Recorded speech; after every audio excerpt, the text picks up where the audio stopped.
When Salida was founded in 1880 as a railroad depot and supply hub for nearby mining operations, it was a rugged Wild West outpost. Over the past 146 years, it has evolved into the vibrant creative arts district and outdoor recreation destination it's known for today. Joining me is Ryan Taverna, a fifth-generation Salidan whose family first settled here in 1885.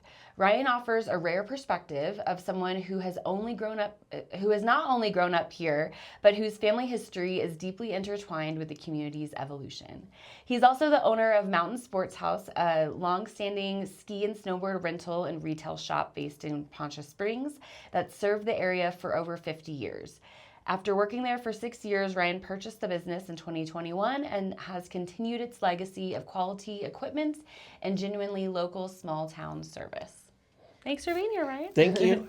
Yeah, so, on my show, I always ask your Salida origin story because I talk to a lot of people who weren't born here and, came here for various reasons. But for you, I'm curious about your family's origin story of what you know and then how it kind of, get us up to speed for you today. Yes. Our first generation came over in 1885 from Lago Italy. Okay. And then, we just been here. Our family's been here for, now I have my niece and my nephews and cousins that have their kids as sixth generation. Oh, wow. That's amazing. So you guys have really just been here the whole time? Yeah. Right. Okay.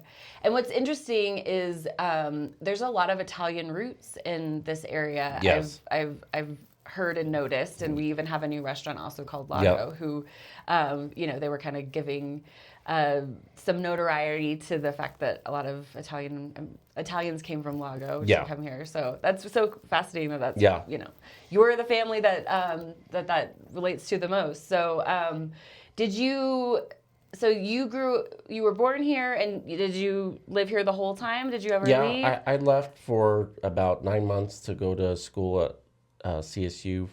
I was looking into being a meat inspector, because I worked at Skanga Meat for 22 years. Oh, okay. Was that kind of like your main job when you were younger? Okay. Cool. And so 9 months, you weren't even gone a year. You couldn't even survive without Salida. Yeah. That's great. Because I feel like I've heard of people, leaving for a little bit and then coming back. So what's kept you here? I just really love it here. I'm an avid hunter. I love the golf. I bought the ski shop. My family's been here.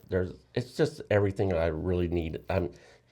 I did the big city when I went to CSU, and I was like, that's a little too much for me. Yeah, I bet it was pretty different, pretty wildly different, I would imagine. So you graduated from Salida High School in 1995, right? Yeah. So I did a little bit of research on you. So what was it like in Salida growing up here? Because, a bit has changed since then, right? Yeah, a lot has changed. It's like those ads you kind of see on Facebook or Instagram, the 80 kids. That's what it kind of was, drinking out of the faucet and, no phones. We were outside until dark and playing with all our friends and doing whatever we could to have fun. Yeah. So, and that was before they even did a lot of the beautification, like by the river and things like that, right? Yeah. But what kind of outdoor stuff did you do when you were here? We played like baseball, rode our bikes, went in the mountains, went to the swimming pool all the time. We did whatever we could to have fun. Yeah. But what changes do you feel like have you noticed the most over the amount of time you've been here? Just the growth, for sure. Okay. And it, like coming from where, we were here, you knew everybody in Walmart. Now it's just like, I don't know anybody in Walmart. Really? Okay. Which is interesting because, I came from Denver 10 years ago, and while I don't know everybody there, I do often run into familiar faces, which feels more, small town than the city. But I could see from the opposite perspective if you literally probably knew everybody. Yeah, that's the way it was. The Walmart was where Murdoch's was, and you knew pretty much everybody. Okay. And you walk down the street and everybody like knew your name. Okay. So you feel like it's just more people than More people in the building and all that, which is a good thing. Okay. Yeah, so where was I gonna so I guess with your perspective on that, what's changed for even just like kids just growing up here? Because I guess it was a lot smaller when you were growing up, right? A lot smaller. I mean, the school, we didn't have the middle school like we do now. Okay. So we went from kindergarten to 6th into the junior high, which is the old building to the north of the football field now. Oh, okay. So that was the junior high, and then the high school was where the football field was. Okay. And then how many students were in that then? Like... My graduating class, I think, was 98. Okay. Do you keep in touch with a lot of your high school? Just the friends that I really had. Okay. Were there a lot of people that stayed, or do you feel like a lot have gone, and there's a lot that have stayed. Okay. Just kind of stayed in the community. I think it's probably 70-30. 70 left and 30 probably stayed. Okay. And then do you have any stories from childhood about, that could kind of give us a picture of what it was like to grow up in Salida when it was significantly smaller than it is now? Not that I can really remember, but I mean, it was just, you could pretty much do anything anywhere. Okay. Any time of night. There wasn't anybody really complaining about the noise or anything, because we were all respectful and did our stuff. But we would go from my grandparents' house, which is on the corner of 10th and F, clear up to the Mesa. Okay. And doing all these games and. Okay. What kind of games? What do you mean? Like we would play like Ghosts and Goblins and kind of like what the kids do now, but without cell phones. Gotcha. Okay. Because one thing I feel like Salida is a good place for kids, just in the sense that you can, your kids can kind of run around a little bit more than, you would in the city, but kind of people have you can know that other adults might even recognize them and report to you if they're up to trouble. Did that happen much when you were growing up? No, not really. Even in high school when we had our little woodsies, we never really had any problems with the cops or the sheriffs. Yeah. They pretty much respected us and knew that we were going to do the right thing. Gotcha. And I get it now that they're looking out to be safe, and that's a good thing. Yeah. I even tell my nephew and my nieces, you go to a party, you have a drink or whatever, you don't drive. Yeah, absolutely. You get a ride or call us. It doesn't matter what time. Yeah. Well, that's good. That's a good precedent to set for young people today, for sure. What about growing up, hearing about your relatives, since you guys have been here for so long, pretty much almost the beginning of when Salida was founded? Did you, have any relatives tell about, how things used to be when it was a railroad town, or because we have like a rich Wild West. My mom's second oldest brother was on the railroad. Oh, okay. So he worked the railroad. My oldest uncle and my second oldest uncle were both in the Army and kind of did that, came back, started doing their own jobs and everything. And we had a ranch. My grandfather had a ranch. My mom's dad had a ranch out in up Chavano off of 140. Okay. It's the Holman Ranch now, and it used to run up towards the Timco's and kind of up Blank's Gulch, that area. Oh, okay. It was a pretty good sized ranch, and it kind of ran towards North Fork. Oh, okay. So like the Postereras, they came over. That was my great grandfather or whatever. Okay. So it just kind of worked down from there, and then we bought all these houses. Like the house my mom is living in now, my grandparents' house was built for like childcare, like where ladies would go have their babies. Oh, okay. So we got to see that get kind of transformed into the house that it is today. And so where did you say that house is? It's on 10th and the corner of 10th and F on the west side of the street. Okay. It's a big porch. Okay. Big, huge house with a big 3-car garage in the back. Wow. And so then, I guess there was just not a whole lot.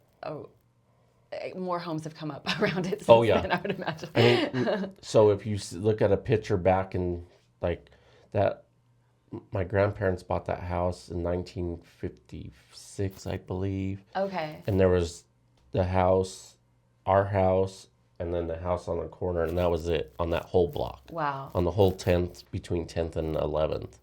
Wow. And I know what's cool about the downtown Salida area is there's houses from so many different eras, pretty much every decade, and many are still around that have been, updated and stuff like that. So, so that house, I guess, is not in your family anymore. No, It still is. My mom and my stepfather are living in it. Oh, okay, that's so cool. Yeah.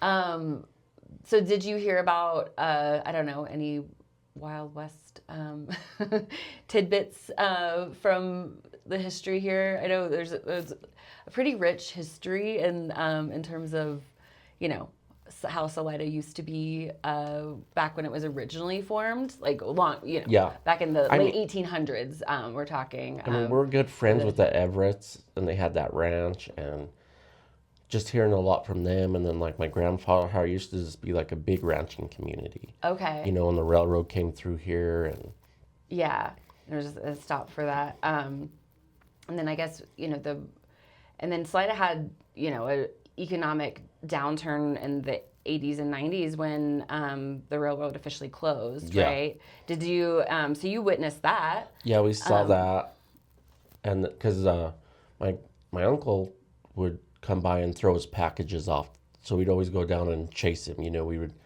go see him down by Salida East, go by, and then we'd drive up the road real fast and catch him at the Skanga turn, and then we go up the road to 160. We catch him up there. We just keep on following him, and he would stay out on the tracks, or on the engine, and wave to us the whole time we were following him until we couldn't see him anymore. Yeah. Oh, that's cool. I can't imagine seeing a railroad or a train go down the railroad now. I mean, the tracks are still there, but they've just been unused for decades at this point. So that's pretty cool. So was it pretty common to see trains come through? Has it happened pretty often? You'd hear them, and just a completely different setting. And it's changed when you go. When I go to work, and I'm like, I used to at Skangas, I would be like, I used to stop at this, for the train to go by. Yeah. Or see my uncle throw a package to us or something. Yeah, and you would try and catch it from the train. Wow, that's cool. It's just interesting to kind of see, just the rich history Salida carries, and how so many of the buildings have been preserved. It's now a designated historic district, and so, you can glimpse that, but now we're just very different. It's changed because where the furniture store is downtown, Sukasa, that used to be like a Benjamin Franklin's. Okay. And then down the road was, like Gamble's and all those. Okay. Kind of all those old. Yeah. And now you see them, you're like, this is even, like Gamble's was Amika's now. Oh, okay. Yeah. So you're like, this used to be a hardware store. Yeah. So I go into Mika's every now and then, and I'm like, I think the nuts and bolts were over here, Oh, wow. Yeah. Just all the iterations of what it used to be. Yeah. Because some of those buildings, they've done a good job preserving them, and you have that, exposed Salida brick on the inside and the cool tin ceilings and all of that, but it's just so different on everything else. Yeah. That's cool. Well, okay. So you've stayed here all this time, and I guess, we can talk a little bit about your business too, and what brought you to decide to purchase Mountain Sports House. And so tell us a little bit about that story. So after I left Skangas, I started working at the golf course with the old superintendent, Jimmy Lucetta. Okay. For about 3 years. And then since it was a seasonal job, I was looking for something. So I went to Safeway and cut meat. And then the new superintendent took over, and he's like, would you like to come out and work? So I started there. And then I met Scott Brunick he ran the golf course bar and grill. and we've been good friends for 20 plus years. And I was like, I need a winter job because I'm not going back to the Safeway anymore. So I started with Scott, and then he was like, I'm getting ready to retire. I want to sell it. And I asked him if I can be the first one to take a shot at it. Oh, nice. And then so you were able to work there for several years before that Yeah. and really learn the ropes of the business, right? Yeah. Which was super beneficial to me because I knew how to like do everything. Like, mount bindings, tune skis, set skis, run the business. Because Scott, the last 2 years, let me kind of do the ordering. Oh, okay. So I kind of and I met all the reps and everything. So it was a big help. Yeah. Not just kind of jumping in and being like, I got to meet all these new people. Yeah, because I feel like from a community perspective, it seemed like a pretty seamless transition for you to take ownership and, keep it open and have very similar offerings. Yeah. And, keep it small town feel. Yeah, I try to keep it the same as Scott. Like, if it works, don't break it, Yeah. Everything worked the way he did. And like he told me from the people that he purchased it from, and then them just kept on saying, this is what you do to keep everybody happy. Yeah. And so, it is there are locals that go there as well, but it's also a lot of tourists that keep your business alive. Kansas is a big state that comes. Nebraska, Texas, of course, all that kind of Oklahoma. So you see a good amount of people come up here. So, you are kind of a representation of our town to a lot of those people that are coming here and visiting and, deciding if they want to stay or, continue visiting. Yeah, for sure. So I think, it seems like there's a positive perspective from for them you've got a good small town feel and family friendly environment there. I know you guys do really good. My son and I have done rentals from you guys, and like kids rentals and that sort of thing. Yeah, for locals our seasonals. The seasonals. Yeah. Yeah, that's like kicks off the season, gets everything going, and nice.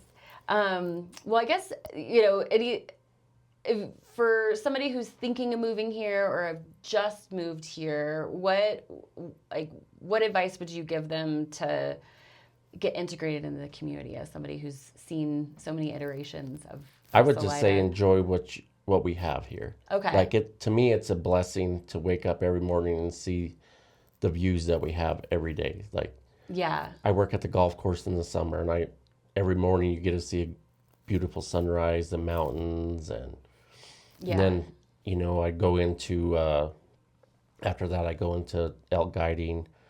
And I guide for the Everett Ranch, and my brother Joey purchased half of the business, so we do that and just enjoy everything that we have here. You got the river, the downtown.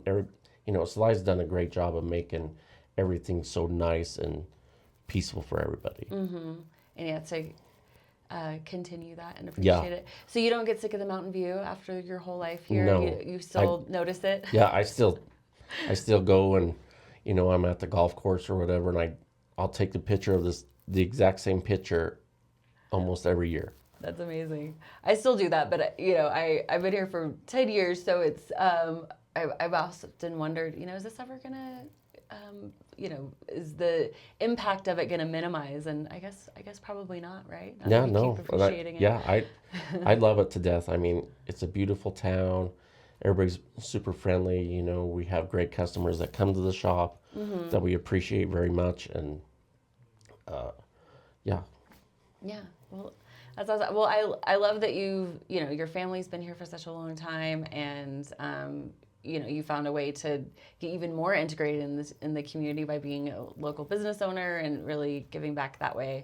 I know I try to tell people, if you come here, contribute in a positive way. And so, I just wanted to know what you thought of that from, somebody coming here and wanting to make sure that they're helping keep Salida, the amazing place that you grew up in. Like I think everybody's doing a great job of, when we have the city council meetings, they'll go and put in their few cents of seeing what they want and and the improvements that the city's making, because it has made Salida look a lot nicer. Yeah, they have done a good amount of beautification, and even just some of the community events that have spurred up in the last few years to kind of like, I know Christmas Mountain's only been around. I was talking to somebody recently, like 15 years or something like that. I can't remember. Yeah, I could be getting that wrong, but it hasn't been around like since you were a kid. I know No, it was more recent than I think some people realize. So stuff like that, where it creating like that small town community feel. And then the 4th of July used to be at, as a kid we used to go to the fairgrounds, and they would do it at the fairgrounds. Oh, okay. Did they do fireworks out there? Yeah. Oh, okay. So we're like just like out in the right in the rodeo area. Oh, okay. Interesting. But I guess it was just fewer people too enjoying it. Yeah, it was a lot less. And so do you think it works better where it is now? Because I think it's awesome shooting it off the mountain. Yeah, it does have quite the impact, I think, with fireworks coming off of S Mountain. So if you're listening and you've never seen that, the town puts on a really nice fireworks, and then also for 4th of July, and then also for the Christmas Mountain, which is I guess it's a holiday parade. That's the day after Thanksgiving every year. So. And lots of community efforts to donate to that and keep it going. Little PSA for that. Anything that I haven't asked you that you feel like would be a good anecdote for, you just have so many generations of people here that I feel like it's like, vast history. I feel very blessed that I'm 5th generation, and my nephew and my nieces are going to be our 6th generation, and they get to see what's going on. Because they lived in Loveland, and then they moved here so my brothers, Randy and Joey Taverna, own H&T with Darren Howell, H&T Construction. Oh, okay. And then they also purchased Iron Mountain. Okay. So now my nephew and nieces get to see that all of us own a business, and hopefully they'll maybe pursue that or take over one of us. Gotcha. And kind of keep the family here, keep multiple generations to come. Yeah, because all the kids love it. Like my nephew played baseball, football here, and he was coached very well in Loveland and everything, and came here and brought some pretty good dominance to the high school baseball and football team. And oh, nice. It was nice to have that. And my nieces are coming up. I have a freshman coming, she'll be a freshman, and then the littlest one will be at 8th grade. So it's just exciting to get to see that, and then cheer on the the Spartans, with them pursuing what we were all big baseball, football. Okay. Kind of. Is that what you did in high school? Yeah. Baseball So and football? we did all that, and so pushing them to do that and then seeing them succeed makes us happy. Yeah. Do you have you noticed many changes with baseball and football or any of the other sports from when you went to high school here or to school here in general? I've seen like maybe the numbers have fallen a little bit, because we used to have a ton of football, ton of baseball kids, Gotcha. Even our basketball team. I see that, and not to drive like what we had, I believe. Oh, huh. Do you think it's, why do you think that might be? I don't know what it is. Like when we were in school, we pushed and pushed and pushed to try to win state and do what we can. Even though the Salida girls won state this year, super proud of them for doing that. The basketball team, yeah. I had them come into the shop and get a shirt. I couldn't offer much, I don't have much there, but they could get whatever they wanted in the shop. So, but like that was good to see, and I've seen like my niece, my stepdaughters, they all kind of pushed, and I always told them just push. It's the Spartan pride. It's the Purple Heart. Just push and play. But I think the kids aren't as into it as we were because of maybe phones and some of the other stuff. Yeah, the attention getting diverted in other areas maybe. But I have noticed, you said that you offered them shirts, and I know there was a lot of community support after that, businesses with, Go Spartans painted in the windows and just recognition. And, the town really rallies behind the sports teams here. Yeah. I've noticed for, the ones that are working hard and taking it seriously. For sure. I mean, it's good to see that, and I love seeing the support for these kids because the kids really do put in the work, you know, and then to win a state championship that we never won in, you know, the ladies basketball was a big feat. That was a really big feat, yeah, and I know they worked really hard to do that. So yeah, that's and amazing. Seeing some of them, and Kaya Sari, her sister worked with me at the ski shop, so it was even more exciting to get nice, because you know some of those kids. Yeah, that's awesome. Yeah, because you get to employ some of them for, I guess, obviously the seasonal. The seasonal stuff. Yeah, that's awesome. Well, thank you. I mean, anything else to add that I haven't asked you yet? Or? No, not that I think. I think you covered everything. Just, you know, just everybody that's here, enjoy this small little fun little town. Yeah, it is a beautiful place, and I think it's a special place, not just because of the beautiful mountains we talked about, but you know, the people too. Yeah, so. It just how everybody's really friendly and just supports everybody. You know, that's so great to see. Yeah, I love that, and I don't want that to ever stop. You No, know, it's nice that I have customers at the shop that are been there since Scott was there. Oh, okay. You know, and said Scott used to do this, and then and I'm just keeps on doing it for them as well. Nice. Yeah, just keep the positive traditions alive. And that's what makes everybody happy. Yeah, and keeps people here. Yeah. Well, I love it. Where can people find Mountain Sports House when? Tell us when you're open and so we people usually can find you. We usually try to open November 1st to start seasonals. We're in Poncha Springs, 10240 Highway 50. Okay. And your website, right? mountainsportshouse.net? Yeah. Okay. Yeah, and I'll have a link to that in the show notes. So if you are looking to rent any equipment while you're visiting, or if you live here, need a seasonal rental, or just any gear too, right? Yeah. We're doing the best we can on getting stuff or get people by if they forget a code or whatever. So sure, yeah, because you definitely want that when you're up on the mountain. I went up one time and forgot ski pants, and that was, you don't want to do that. No, you don't want to do that. And then, on the building, $9.99 shirts, we'll do that as long as we can. Oh, that's right. You have had that on there for a while. It's been up there for, I've had it for 4 years now, going on my 5th. Scott and Greg had it for 22 years. So it's been up there that long. So wow. And you can still pull it off? Yeah, still pull it off as of now. That's good. Yeah, hopefully we can keep it that way. We'll keep it that way as long as we can. Perfect. Well, good. Well, thank you for being on the show and sharing us your no problem. insights into I enjoyed everything. it. Yeah. Thank you very much. Absolutely. We'll take care.